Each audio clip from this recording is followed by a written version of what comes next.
अच्छा, साथ में आपने अपनी शुरुआती टिप्पणी में ही कहा था डॉलर इंडेक्स में थोड़ी-सी चाल बदल रही है। अब चाल बदल रही है ये तो आपने पहले भी कहा था कि 106 के आस-पास तक कभी जा भी सकता है।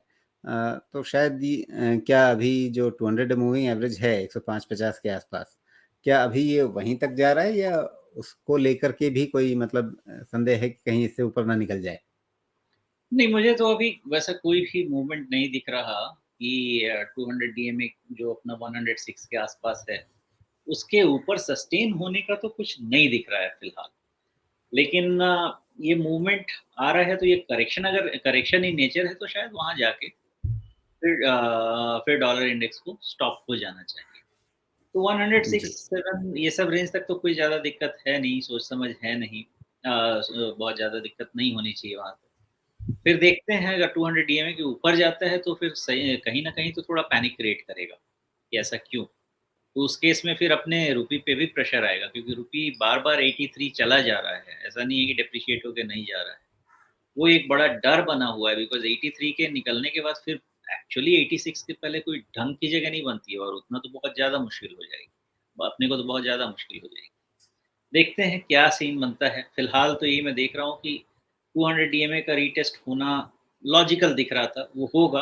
अब वहाँ जाके फिर से डबल टॉप बनता है, करेक्टिव फेज़ में जाता है, क्या होता है, वो उस समय देखना होगा। जी। अब अगर हम ये भूल जाएँ कि डॉलर रुपए का चार्ट है और सीधे-सीधे देख कर के इस चार्ट को कहें कि हाँ, एक हमें ऊपर की तरफ एक लाइन दिख रही है और नीचे की तरफ भी एक बेस बन रहा है और इसको मिला कर के हमें शायद एक वेज पैटर्न बनता हुआ दिख रहा है। तो इस वेज पैटर्न का ब्रेकआउट किधर होना चाहिए और टारगेट क्या होना चाहिए? फिलहाल तो मैं यही मान के चल रहा हूँ कि जब तक 83 नहीं निकल जाता है तब तक रूपी फर्दर डेप्रिशिएट तो नहीं होना चाहिए। तो वहाँ तक का ट्रैजेक्टरी तो मुझे लगता है कि अचीव हो जाए, वहाँ तक आ ही गया है, नहीं आया है ये क्या भी ये मैं नहीं। फंडामेंटल बायस है या टेक्निकल चार्ट भी आपको यही कह रहा है? देखिए फंडामेंटल तो मुझे नहीं लगता कि रूपी को उतनी डेप्रिशिएट होने का रोम बनता तो है मतलब बिकॉज़ आप जो कन्विक्शन दिखा रहे हैं वो बेसिकली फंडामेंटल बायस है।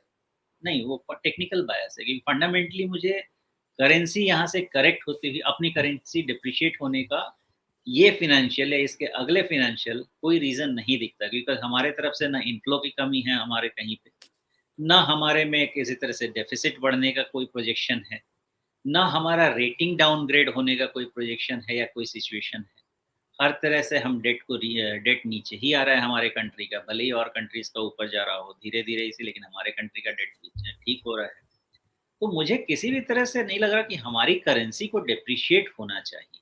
लेकिन अगर ग्लोबल प्रेशर रहेगा इमर्जिंग मार्केट करेंसी पे particularly against developed market currency, तो थोड़ा प्रेशर हमारे करेंसी को भी लेना पड़ेगा। बट इन आइसोलेशन अगर हम डोमेस्टिक फैक्टर देखें तो कोई भी डोमेस्टिक फैक्टर जो मैंने नाम लिए हमारे अगेंस्ट नहीं जा रहा है करेंसी डेप्रिसिएशन के लिए, तो इसको हम फंडामेंटल डेप्रिसिएशन तो कह नहीं सकते। फिर ये टेक्निकल करेक्शन ही हो सकता है जो कि डेप्रिसिएशन का रूप ले सकता है।